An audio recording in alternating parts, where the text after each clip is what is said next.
Restaurant reviews were meant to be honest, fair, and helpful. But now they're just a clout-chasing game where food barely matters. There are restaurants being dragged online because someone's soup was too soupy, and places getting 5-star reviews for frozen food served with a smile. But we treat reviews like they're the truth. Like 5 stars equals incredible, and 1 star equals avoid at all costs. The reality? Neither one means what you think it does. This is why you can't always trust 1-star reviews. Because today, it's not about what you eat. Enjoying my meal, boys. It's about how the internet feels about what you ate. One bad review can ruin a business.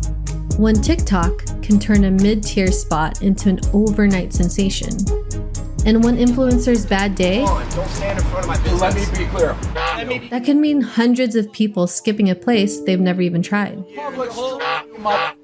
It didn't start like this. Reviews were supposed to help us. Now, They control us. we're not judging the food anymore. We're judging the vibe, the lighting, the staff, the vibe of the lighting and the staff. And somewhere along the way, we crossed a line. This isn't just Yelp. It's not just TikTok. It's Black Mirror. So how do we get here? And what happens when restaurants start rating us back? To figure that out, we need to go back to where review culture all started. To really understand how review culture spiraled out of control, we gotta go back. Before Yelp, before stars, before everyone had a smartphone. Back then, eating out was more of a gamble. You went with your gut, a friend's recommendation, or whatever place looked busy from the outside. If it smelled good, you rolled the dice.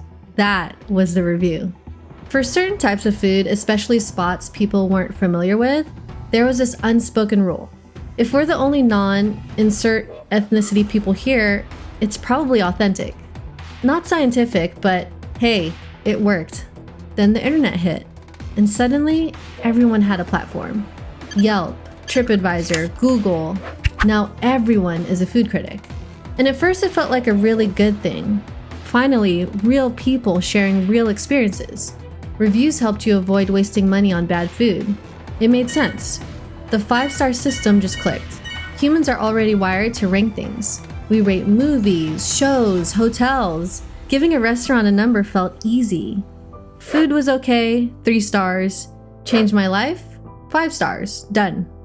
But here's where The shit's gonna hit the fan. we used to look at reviews to decide. Now the stars decide for us. Suddenly, a 4.5-star pizza place was automatically better than a 4-star Vietnamese spot. As if that half a star was the difference between heaven and food poisoning. We started letting these stars dictate where we ate, what we ordered, whether a place was worth it, before we even walked in the door. A study by Bright Pearl and Trustpilot found that this new era of review culture is hitting restaurants hard, financially and reputationally. One angry customer? That's thousands in potential losses. So now you've got restaurants literally begging for reviews before you've even finished dessert. Others offer freebies, discounts, anything for that perfect rating. We're not reviewing food anymore. We're reviewing everything. And even though we know this system is broken, we still use it. We still trust it. Because when we're hungry and scrolling through 10 places, we don't have the attention span to think for ourselves. So we pretend like stars still mean something. But what if it's not just customers screwing this whole thing up? What if the people with the most power in this review machine aren't customers at all? Let's talk about influencers. We've already talked about how review culture gave too much power to random customers with Wi-Fi and a grudge. But now, it's not even regular people driving the conversation anymore. It's influencers, the foodies, the TikTokers, the people who can make or break a restaurant just by filming their lunch from 3 angles. And the wild part? They don't even need to leave a review. One 10-second video of a melted cheese pull, and suddenly that random hole in the wall is booked out for a month. Doesn't matter if the food is average. If it looks good, it sells. That's because today, the internet doesn't reward flavor. It rewards aesthetics. Restaurants have picked up on this. and they adapted. Menus are now filled with what I call Insta-only dishes, stuff that was clearly made to be photographed, not actually enjoyed. Rainbow bagels, gold-covered burgers, cotton candy wrapped around sushi. It's food built for content, not for customers. And a lot of influencers, they barely eat the food. They get the shot, post a clip, and dip. It's not about taste. It's about views and likes. Now, to be fair, not all influencers are like this. There are still a few who actually care about food, who give honest opinions, and who show the full experience. But the ones going viral are the ones turning dinner into a performance. And if you're a small restaurant trying to stay relevant, you either play along or get left behind. But some restaurants are done playing. Take Dorian, a high-end spot in Notting Hill. They've flipped the whole script. They don't accept reviews. In fact, if you even mention leaving a review, you could get kicked out. And instead of worrying about customer ratings, they rate you. Yeah, they rank their customers. They keep a log of behavior. Polite, respectful diners, you get access to last-minute tables and VIP perks. Demanding influencer with a ring light, you're banned. Show up filming everything like you're on a Food Network audition, don't expect a second reservation. And while that sounds extreme, Dorian isn't alone. Other restaurants are starting to push back too, blocking online reviews, turning down collabs, ignoring DMs that start with, "Hey, I'm an influencer." Because here's the reality. It's no longer about food, it's about clout. The most powerful people in modern food culture aren't chefs, they're content creators. And that's why the review system feels so broken, because the loudest voices aren't the most honest. They're just the most viral. And when that's who's setting the standard, you can't trust the stars anymore. Influencers twist the truth. But what if 5-star reviews could destroy a business just as fast as the 1-stars? Not all love is real. Not all hate is earned. Stars lie.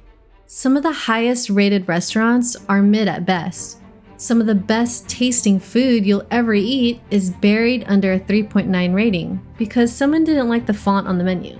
It's not about the food. It's about the vibe. Or worse, the drama. Let's start with Stanley Chen. Stanley is a YouTuber who decided to open a fake 5-star ramen restaurant. No chefs, no recipes, just instant ramen, influencers, and a Photoshop dream. He took some aesthetic food shots, wrote up fake reviews, invited some content creators to hype it up, and within days, people were lining up, paying real money, eating glorified college noodles like they were Michelin-level masterpieces. Why? Because the internet told them that was good. All it took was a vibe, a name, and a handful of 5-star reviews to convince people this place was legit. So if one guy with a camera and a box of top ramen can build a fake restaurant empire, what does that say about the places that we trust every day? And that's just the fake love. Let's talk about the hate.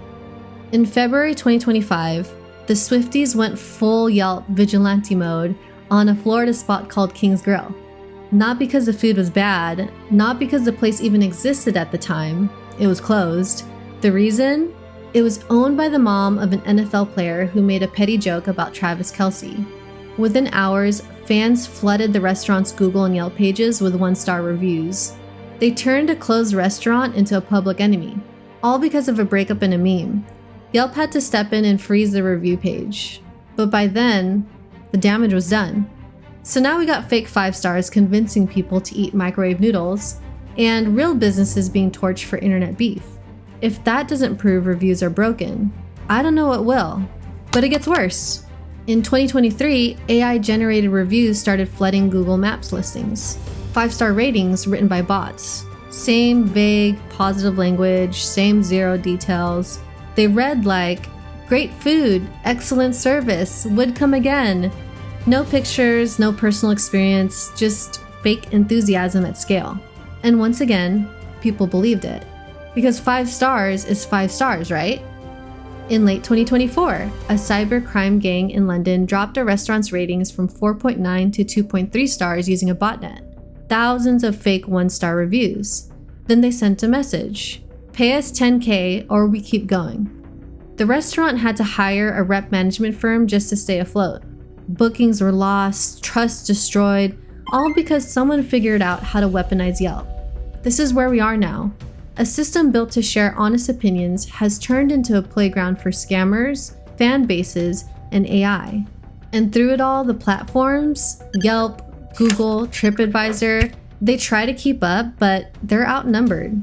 These systems are too big, too old, and too easy to manipulate. And honestly, some of them benefit from the chaos. The more people fight for stars, the more time they spend on the platform, more engagement, more ad revenue. So why does this keep happening? Because reviews still feel real. They look like truth. We want to believe the stars because it feels like we did our homework. And even if that homework was written by a bot with a VPN and no taste buds. In restaurants, they play along because they have to. A 4-star rating, which is still pretty damn good, can tank your traffic. People see a 3.8 and swipe past like it's a cursed listing. So owners bend over backwards for that 5th star.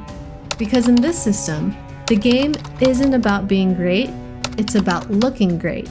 We've all weaponized a 1-star review at some point, but what if we're the reason the system's broken? Let's talk about how being just honest became a threat. Are we the problem? Okay, let's rip the band-aid off. We love to talk about bad service, cold fries, waiters with attitude, water that wasn't sparkly enough. But if we're being honest, you might be the villain in someone's restaurant horror story. Somewhere out there is a tired line cook or exhausted barista who still tells their coworkers about that one customer. You.